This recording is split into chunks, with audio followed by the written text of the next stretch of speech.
तो ये audio book है एक फ़िलोसॉफ़िकल स्टोरी के ऊपर, जो कि आपको बताएगी कि आप आखिर हैं क्या, आपका एग्जिस्टेंस क्या है, आपका अस्तित्व क्या है, आप हैं कौन, आपकी पहचान क्या है, आपका स्वभाव क्या है ना। तो चलो शुरू करते हैं इस फ़िलोसॉफ़िकल ऑडियो बुक को। तो बहुत समय पहले एक राज्य था, शांत समृद्ध लेकिन अंदर से खोखला। अब यहाँ पर एक बात देखने वाली है कि शांत समृद्ध ये दोनों ही विलोम शब्द हैं।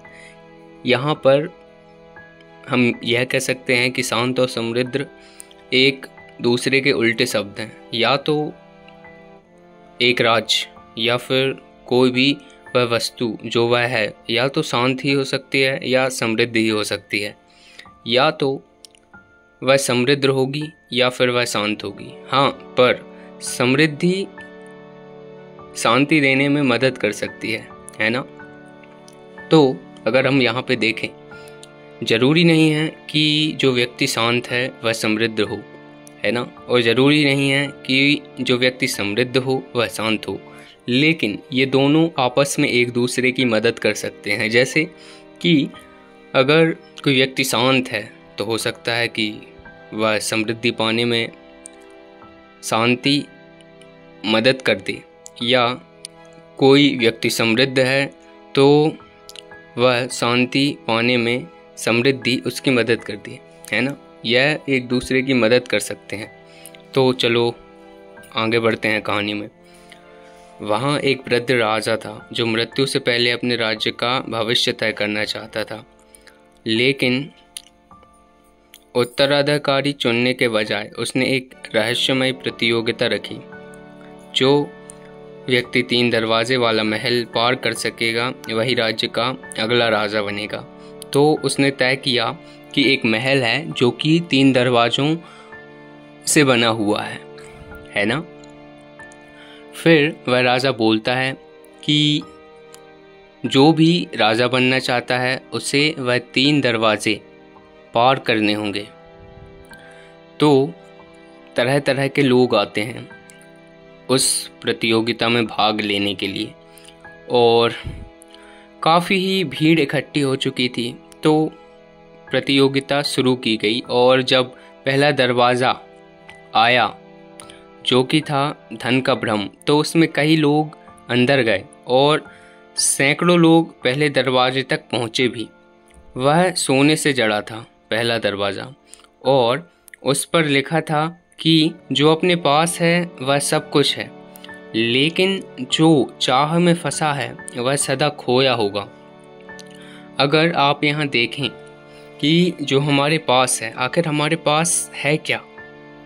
अब कई लोग सोचेंगे कि मेरे पास गाड़ी है, बंगला है, पैसा है, लेकिन ऐसा कुछ भी नहीं है ना। ये चीज़ें नहीं, जो भी टेम्पररी चीज़ है ये चीज़ नहीं, जो परमानेंट आपके पास है वह चीज़। तो परमानेंट आपके पास है क्या, कोई बता सकेगा? तो अगर आप देखें, परमानेंट आपके पास केवल आप हैं, सिर्फ आप, और कोई भी नहीं। ना कोई नाते रिश्तेदार, ना कोई संपत्ति, ना कोई पद, और ना ही कोई प्रतिष्ठा। आपके पास केवल आप हैं, और अंततः ही आप ही रहेंगे। और आप जो भी चीज़ सोचते हैं कि यह मेरा है, जो कि वाकई आपका है नहीं, क्योंकि यह कल किसी और का था, आज आपका है, और कल फिर किसी और का हो जाएगा, है ना। और जो लोग चाह में फंसे हैं, क्या आपने कभी गौर किया? आप किसी भी चीज़ के प्रति चाह बनाते हैं, फिर उसे पकड़ लेते हैं और फिर उसमें ही खो जाते हैं, और इसमें ही आप अपनी जीवन ऊर्जा को बर्बाद कर देते हैं, है ना।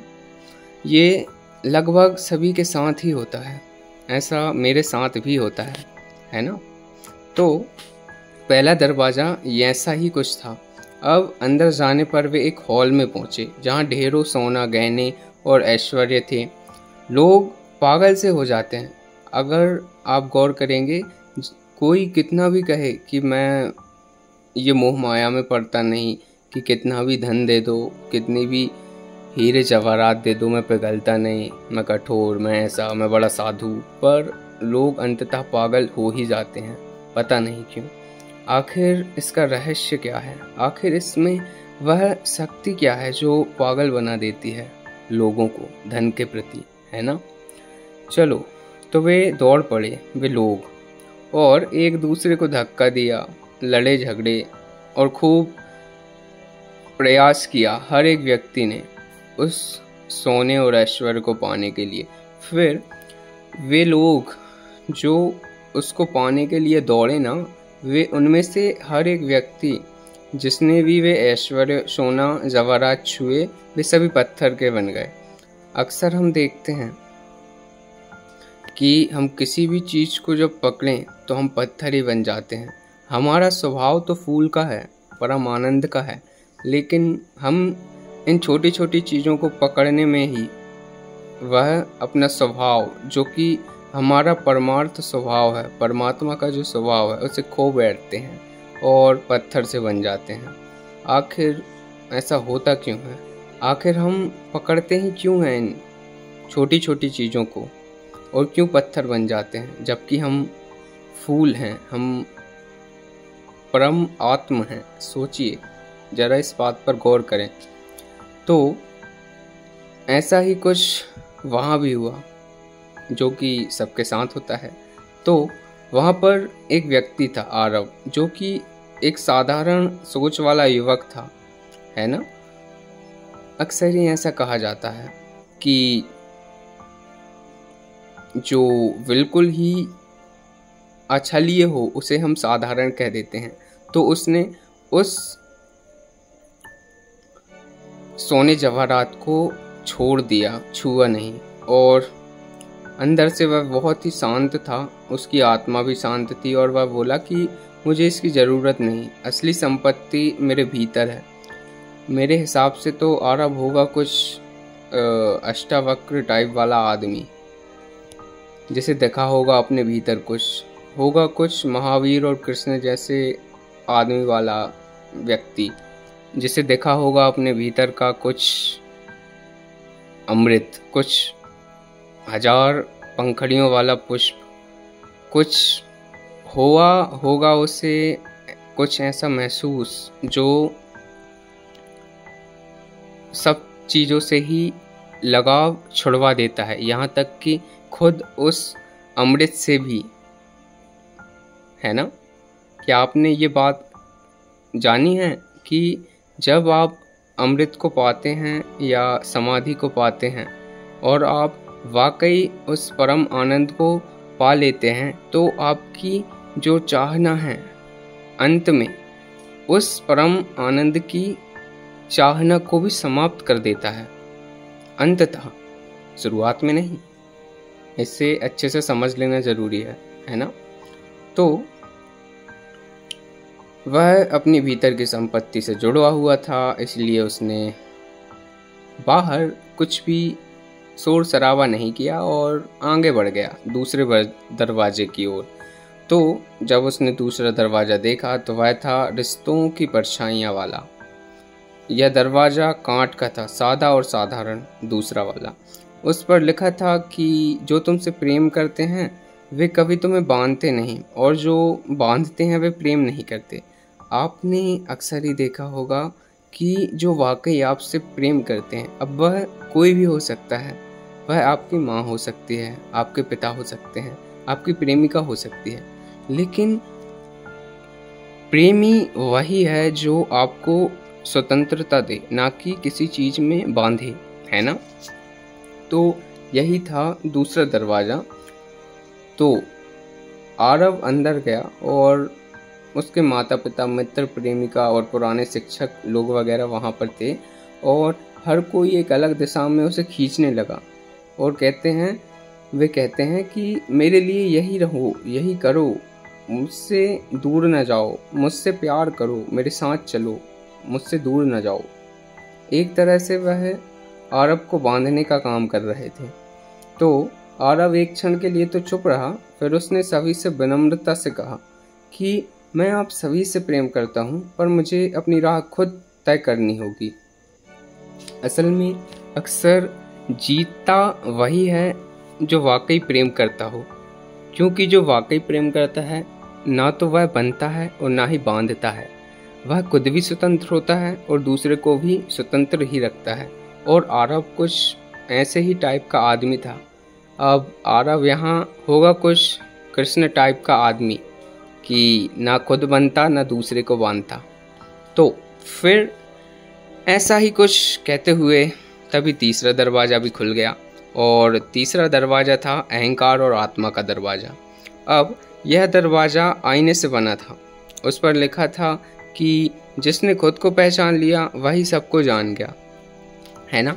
असल में यह कुछ ऐसा ही काम करता है कि जो आप वाकई हैं, जो आप हैं, एक अनुभव मात्र, एक चैतन्य, एक आत्मा, एक ब्रह्म, जो आप वाकई हैं, अगर आप आपको पूरी तरह से जान लेते हैं तो आप देखते हैं कि और कुछ जानना अब शेष रह नहीं गया, क्योंकि आप ही संपूर्ण हैं, आप पूर्ण हैं। आप आत्म को या आत्मा को ब्रह्म कहा गया है, मतलब कि विस्तृत, जो विस्तृत है, जो पूर्ण है, जो फैला हुआ है, इसलिए उसे हम पूर्ण भी कहते हैं, संपूर्ण भी कहते हैं, है ना। तो जैसे ही वह अंदर गया उसे सिर्फ अंधकार दिखा। फिर एक हल्की रोशनी में उसने अपने ही कई रूप देखे, जैसे गरीब, राजा, पंडित, अपराधी, बच्चा, बूढ़ा। हर रूप उसे देखने लगा, हर रूप उससे एक सवाल पूछता, तू कौन है? तो आरव चुप रहा। फिर उसने कहा कि मैं सब कुछ हूँ, लेकिन कुछ भी नहीं। मैं अनुभव हूँ जो शरीर बदलता है, नाम बदलता है, लेकिन मैं वही रहता हूँ, है ना। तभी चारों तरफ प्रकाश सा फैल गया और वह स्वयं को आत्मा के रूप में देखता है, जिससे कोई नाम नहीं चाहिए और कोई सिंहासन नहीं चाहिए, कोई पहचान नहीं चाहिए। वह पूर्ण है, संपूर्ण। ना तो उसे किसी पद की जरूरत, ना किसी प्रतिष्ठा, ना किसी सिंहासन, ना किसी व्यवहार। वह खुद में ही संपूर्ण है, उसे किसी भी चीज की जरूरत नहीं। तो फिर जब तीनों ही दरवाजे खत्म हुए तो एक अंतिम दृश्य था जो कि महल का रहस्य बताता है। जैसे कि महल के अंदर सिंहासन था जो कि खाली था। अब एक आवाज गूंजी कि जो राजा बनने के लिए नहीं आया वही राजा बनने के योग्य है। ऐसा आवाज वहां पर गूंजती है। आरव को राजगद्दी सौंपी गई, लेकिन उसने कहा कि मुझे यह नहीं चाहिए। मैं लोगों को सिखाऊंगा कि उन्हें किसी राजा की ज़रूरत नहीं, अगर वे स्वयं को जान लें। अब आरव यहाँ पर एक मालकियत वाली बात कर रहा है कि आप खुद के मालिक हैं और ना ही आपको किसी को नौकर बनाने की ज़रूरत है, ना ही किसी के नौकर बनने की ज़रूरत है। आप राजा हैं और आप ही नहीं, वे सभी जो इस जगत में है वे सभी स्वयं के राजा हैं, स्वयं के स्वामी। क्या आपने ये बात गौर की? हम अक्सर साधु और महाराज लोगों को स्वामी बोलकर बुलाते हैं, है ना। आखिर हम उन्हें स्वामी ही बोलकर क्यों बुलाते हैं? क्योंकि उन्होंने जाना कि वे खुद के राजा हैं, वे खुद के मालिक हैं। और जब आप भी यह जान लेंगे कि आप अपने मालिक हैं, आप अपने सिस्टम, अपने तंत्र सभी के मालिक हैं, मन, बुद्धि, दिल सभी के। जब आप यह जान लेते हैं तो ना तो आपको किसी राजा की ज़रूरत पड़ती है और ना ही किसी नौकर की ज़रूरत पड़ती है ना। तभी वह महल छोड़कर एक साधु बन गया आरव, और उसकी शिक्षाएं आज भी 3 दरवाज़ों वाला महल में गूंजती हैं। तो वे 3 शिक्षाएं थीं कि धन वही जो भीतर है, जो कि आप खुद हैं, और रिश्ते वही जो स्वतंत्रता दें, जो आपको आज़ादी दें, बंधन नहीं, और आत्मा वही जो पहचान से परे हो, जो कि आप खुद हैं। तो यहाँ तक आपने इस ऑडियो बुक को सुना, इसके लिए आपका बहुत बहुत धन्यवाद।